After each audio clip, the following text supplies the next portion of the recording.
There are some books that stick out in my mind that have had a very, very big impact on me. And so I like to answer that question by not the three greatest books ever, but the three books that have had the most impact on my life.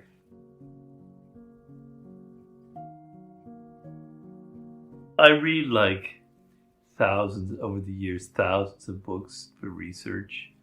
And so it's kind of like people will often ask you who's your favorite child if you have a lot of children. And you'll inevitably say it's like the last one, etc. So it'll be like the last books I read are my favorites. But there are some that stick out in my mind that have had a very, very big impact on me. So I can remember when I was very young, I must have been 15 or so, I got a copy of Machiavelli's The Prince. Now I can assure you that I hardly understood a word of it. I had never worked anywhere. I had no knowledge of power. I had never been in like a court-like environment. I'd never been around anybody that did like a prince or anything. But I loved that book. I thought it was fantastic. It had no relevance to my life in high school, obviously. But what did I love about it?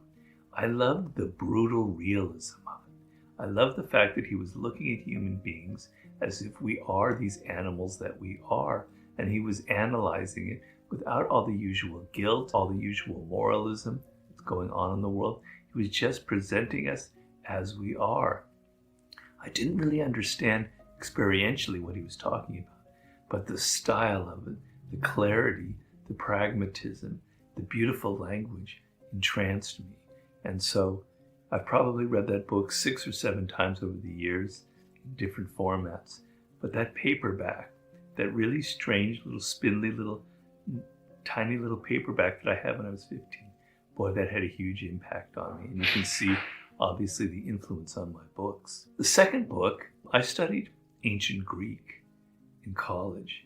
And you'll think, God, that has to be the most irrelevant subject anyone could ever study in university. And you're probably right. But it taught me some great things. It's the ultimate mental discipline.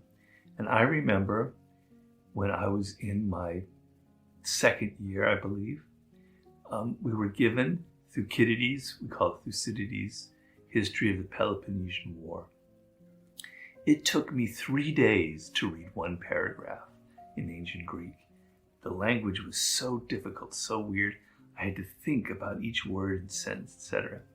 And I thought, I came out of that, I go, the style of this is so insane, it's so intricate, it's so brilliant, it's so convoluted yet logical in its own way.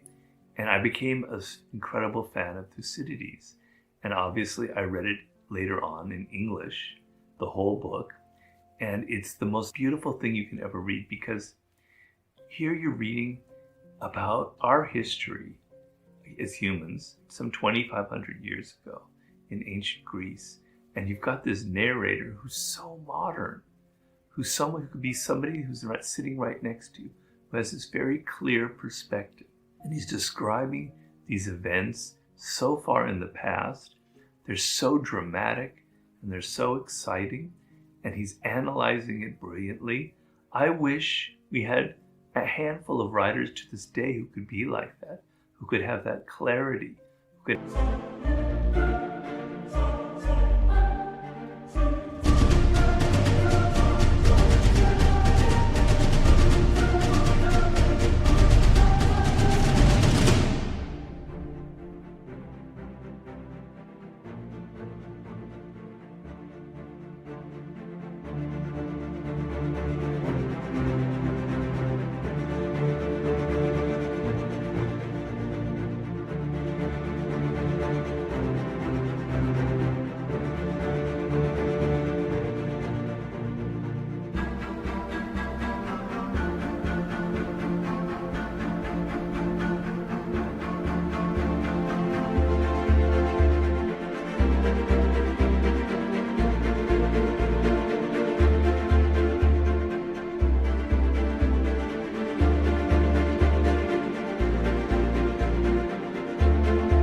have that kind of logic, who could have that kind of analytical ability. But it existed 2,500 years ago in this great historian, Thucydides. He wrote one book that I know of, the history of the Peloponnesian War. but it's the most marvelous adventure you could ever go on. It's a fantastic book. It had a huge influence on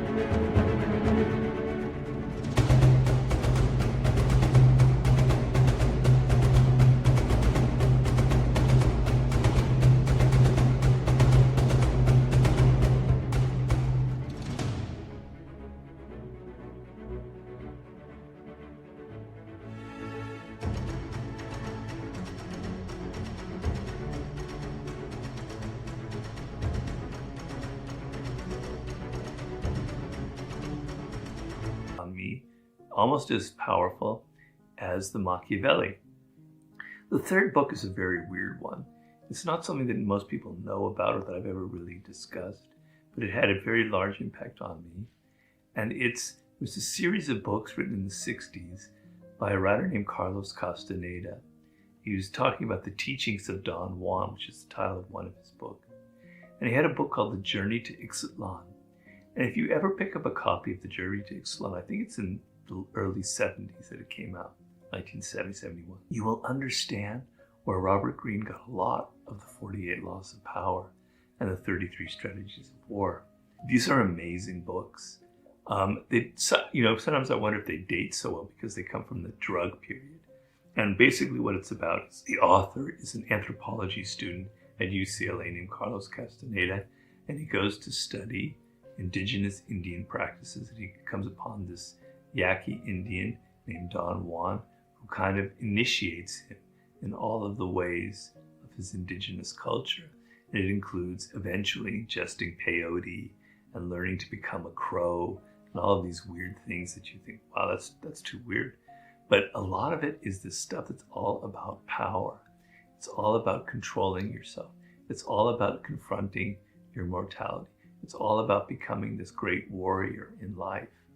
And, if I read it now, I still love it. It's not the same as when I read it when I was 16 and I was getting excited about all that stuff, but it's still very impactful. It's still a wonderful book. And I'm actually using a little bit in The Law of the Sublime. So those are the three books that I think have had the largest impact on me. Of course, I'm leaving out Friedrich Nietzsche, who had probably the greatest impact on me of all. But there's not one book I can single out. There's like 8 books. And then, of course, there's my favorite novelist, Dostoevsky, who had a huge impact on me. I can't pick out one novel. I'd have to choose 3 or 4. So that's my convoluted, long-winded way of answering that question.